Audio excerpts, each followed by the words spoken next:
કંસ જરાસંધાદિક રાજાઓનો ભય વધે અને બધા જ દેવતાઓ ક્ષીરસાગરમાં આવી અને પ્રભુની સ્તુતિ કરે. સુખદેવજી કહે છે, મહારાજ હવે દસમ સ્કંદનો પ્રારંભ છે. દસમ સ્કંદ હૃદય અને હૃદયમાં શ્રી ઠાકોરજીનું પ્રાગટ્ય. ઈશ્વરો સર્વભૂતાનાં હૃદયેશ અર્જુન તિષ્ઠતે હરિ ઓમ. પુરુષ સૂક્તથી સ્તુતિ કરી. સહસ્રાશિરેખા પુરુષઃ સહસ્રક્ષાં સહસ્રપાદ સભૂમિઘ્ઘો સર્વદસ્મૃતવાદ્યતિષ્ઠદશાંગુલં પુરુષં મે વેદગું સર્વં યદભૂतं જજભાવ્યં ભૂતામૃતત્વસ્યેષાણો જદન્નેનાતિરોહતે. સ્તુતિ કરી. પ્રભુ જલ્દી ભૂતલ ઉપર પધારો. કેમ? કંસ જરાસંધાદિક રાજાઓનો બહુ ભય છે, જલ્દી અવતાર. ભગવાન કહે છે કે જ્યારે જ્યારે ધર્મનો નાશ થાય ત્યારે ત્યારે મારો અવતાર થાય છે. જ્યારે જ્યારે ધર્મ અસ્તિત્વમાંથી મીટી જાય ત્યારે પ્રભુનો અવતાર થાય છે. ભગવાનનો અવતાર સતત થતો જ હોય, આપણને ખબર ના હોય પણ એના અવતાર તો થતા જ હોય. આપણું કોઈ કામ અટકું હોય અને કોઈ તોડ ન મળતો હોય, કોઈ નિચોડ ન મળતો હોય અને આપણે અંદર અંદર મૂંઝાતા હોઈએ અને ત્યારે કોઈ આવી અને તમારું કામ કરીને હોયો જાય ને તઈ સમજો કે ઈ એના રૂપમાં જ હતો. એમ ભગવાનનો અવતાર સતત થાય છે, એ આવે જ કોઈ ના કિસી ન કિસી રૂપ में आकर नारायण मिल जाए. કિસી ન કિસી રૂપ, કોઈ ના કોઈ રૂપની અંદર પ્રભુનો અવતાર સતત થાય છે. ભય વૈધો એટલે બધા જ દેવતાઓને સાંત્વના આપી.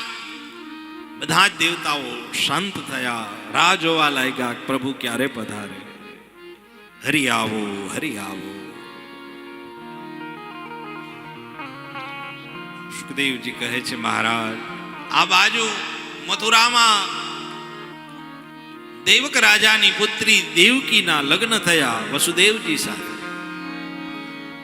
અને એ મથુરામાં લગ્ન કરાવી અને બેનને વળાવવા માટે એના જીવન રથનો સારથી બની કંસ જાય છે. અને એ સમયે ભગવાને વિચાર્યું કે મારે જેને અવતાર લેવો છે એના જીવન રથનો સારથી કંસ ના હોવો જોઈએ. એટલે આકાશવાણી કરાવી અને આકાશવાણીમાં એવું કહ્યું કે હે કંસ, હે અબુદ્ધ, તું જેના જીવન રથનો સારથી છે એનું 8મું સંતાન તારો વેરી થશે ને તને મારશે. આમ ખડગ કાઢી કંસ જ્યાં બેનને મારવા જાય ત્યાં વસુદેવજી રોક્યા છે.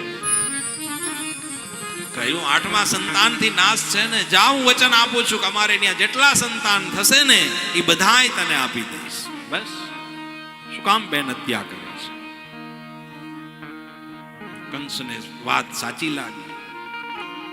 કહ્યું મહારાજ જેટલા સંતાન થાય એને લઈ આવજો મારી પાસે. કોઈ વાત નહીં. ધીમે ધીમે ધીમે કરતા સમય બીતો. પ્રથમ સંતાન વસુદેવજીને ત્યાં પુત્રનો જન્મ થયો. એ પુત્રને લઈ અને વસુદેવજી કંસ પાસે ગયા અને કંસને કહ્યું, લ્યો મધુપરપતિ, આ સંસાર વાટિકાનું પ્રથમ પુષ્પ ચાહે તો સુગંધ લે અને ચાહે તો ચીમડી. કંસને કઠોર કારજે દયા ઉપજી, કરુણા ઉપજી. એને એમ થયું કે મારે સંતાન નથી, બેનનું સંતાન તો મારું સંતાન કહેવાય. એટલે કહ્યું કે જાઓ વસુદેવજી આને લઈ જાઓ, 8મું સંતાન થાય ને એને લઈ આવો.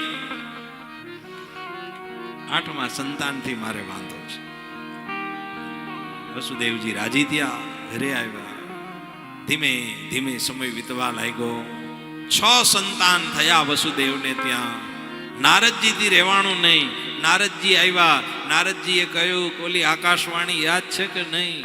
કંસ કે હા મહારાજ યાદ છે. 8મા સંતાનથી મારો નાશ થશે. નારદજી કે પણ ગણવાનું ક્યાંથી? પહેલેથી ગણવાનું, છેલ્લેથી ગણવાનું? ઈ કઈ ચોખવટ થઈ? તો કે ના, ઈ કઈ નથી થઈ. છેલ્લેથી ગણીશ ને તો પહેલો 8મો થાય, અને પહેલેથી ગણીશ તો છેલ્લો 8મો થાય. આ બધાય 8મા જ છે. તું જલ્દી કર. નારદજી આવું શું કામ કહ્યું હશે?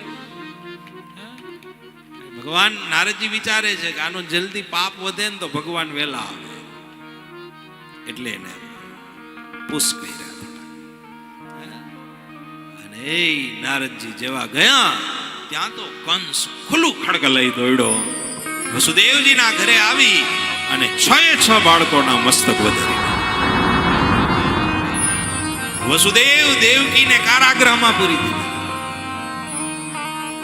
કહ્યું, હવે ધ્યાન રાખજો. એકદમ કડક બંદોબસ્ત. બેડીઓ જડાઈ ગઈ. સમય વીતવા લાગ્યો. આ બાજુ ભગવાને શેષ નારાયણને કહ્યું, શેષજી, આ વખતે તમારે મોટા થવાનું છે, એટલે તમે જાઓ 7મા ગર્ભ તરીકે. માયાને બોલાવી. માયાને કહ્યું, તારા વગર ક્યાંથી લીલા થાય? એટલે માયાને કહ્યું કે 7મા ગર્ભમાં જે છે દેવકીજીના, એને ત્યાંથી લઈ અને રોહિણીજી, વસુદેવજીના બીજા પત્ની જે રોહિણીજી ગોકુળમાં રહેતા હતા, એના ગર્ભમાં પ્રસ્થાપિત કરી દે. રોહિણીજીના ગર્ભમાં પ્રસ્થાપિત કરી દીધા. ત્યાં 7મા ગર્ભનો પ્રસવ થયો. શેષ નારાયણે ત્યાં જન્મ લીધો. કંસ કે ધ્યાન રાખજો, હવે આવે 8મો છે, હવે છટકી ન જાય. એને ડર વધવા લાગ્યો, ભય વધવા લાગ્યો.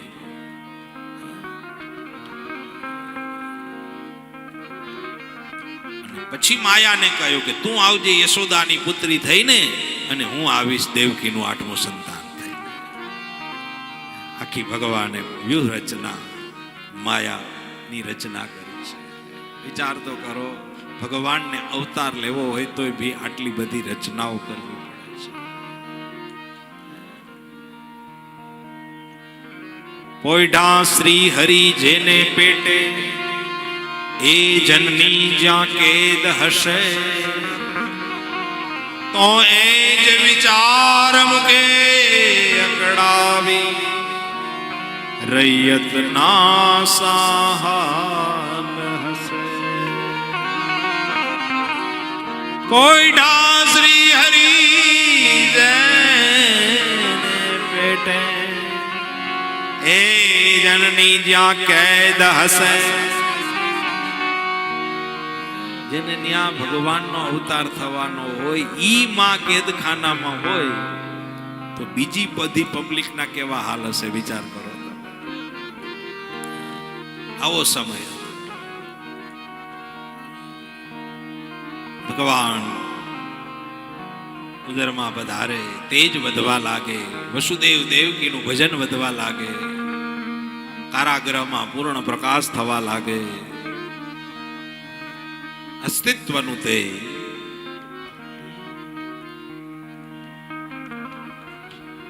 જેઠ ગયો, અષાઢ આવ્યો, અષાઢ ગયો, શ્રાવણ આવ્યો. શ્રાવણમાં શુક્લ પક્ષ ગયો, કૃષ્ણ પક્ષ આવ્યો, અને એમાંય અષ્ટમી આવી. અષ્ટમી, અને એમાંય અષ્ટમીની રાત્રે બધા જ પશુ પક્ષીઓ પોતાના માળામાં આવી ગયા હોય, ગાયો ચરીને પોતાના સ્થાને આવી ગઈ હોય,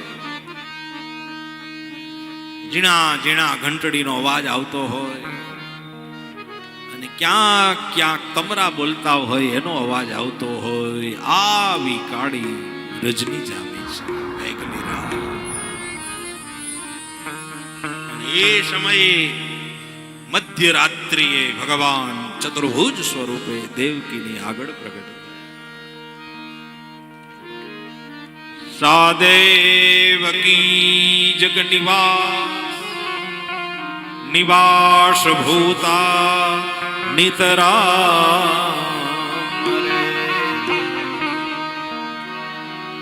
સત્યવ્રતમ સત્યપરમ સત્યમ ત્રિસત્યમ સત્યમ શાશ્વત વિનાશાખ્યમ પુન કલ્યાણ વૃદ્ધિદા. સ્તુતિ કરી, પ્રાર્થના. ભગવાને કહ્યું વસુદેવજી ચિંતા નહીં કરતા, દેવકીજી ચિંતા નહીં કરતા, બધા જ મારી યોગ માયાના લીધે સુતા છે. તમે મને અહીંથી ગોકુળ મૂકી જાઓ અને મારી માયાએ જન્મ લીધો છે એને તમે અહીં લઈ આવો. વસુદેવજી કહેવા લાગ્યા, આપ હોય પછી ચિંતા છે નહીં, કોઈ ભય નથી, કોઈ ડર નથી, બસ આપના દર્શન થયા. ભગવાને ચતુર્ભુજ સ્વરૂપ છોડી દ્વિભુજ સ્વરૂપ લીધું. નાના બાલક બની કરંડિયામાં લાલાને પધરાવ્યા અને એ કરંડિયો મસ્તક ઉપર પધરાવ્યો. દેવીને કહ્યું હરિસ્મરણ કરજો. આ ગયો ને આ આવ્યો. આમ જ્યાં બહાર નીકળે યોગ માયાના લીધે કારાગૃહના દરવાજા ખુલે. જાણે બહાર નીકળ્યા ત્યાં તો સરવડે વરસાદ ચાલુ થયો હોય, જાણે હરીને મોતીડે ન વધાવતો હોય આવો વરસાદ. યમુનાજી તો ઉછાલા ભરને. યમુનાજીને એમ થાય કે હું લાભ લીધા વગર રહી ગયો. गागर में सागर भर आया, ब्रह्म यशोदा के घर आया. यमुना भरने लगी उछाले, यमुना भरने लगी उछाले. ब्रह्म यशोदा के घर गागर में सागर भर. આમ જ્યાં ચરણનો સ્પર્શ થાય લાલાનો યમુનાજીને, ત્યાં તો યમુનાજી રસ્તો આવે છે. ગોકુળ પધાર્યા અને ગોકુળમાં આવ્યા. યશોદાજીના ઘરે બધા જ સુતા છે યોગ માયાના લીધે. લાલાને યશોદામાં માસે પધરાવ્યા, માયાને કરંડિયામાં પધરાવી અને લઈને પાછા મથુરા. મથુરા જ્યાં આવ્યા ને ત્યાં તો માયાએ રાડા રાડ કરી દીધી. અવાજ આવ્યો, કંસ આવે. કંસ આવી દેવકીના હાથમાં જે બાલિકા હતી એના આંચકી. દેવકી કે જો તો ખરા, પુત્ર નથી પુત્રી છે. કંસ કે ભલે હોય. આમ જ્યાં મારવા જાય ત્યાં તો અષ્ટભુજારી યોગ માયા આકાશમાં ખડખડાટ સિંહ. હે કંસ, હે અબુદ, તને મારનાર શત્રુ આજુબાજુના ગામમાં જન્મી ચૂક્યો છે.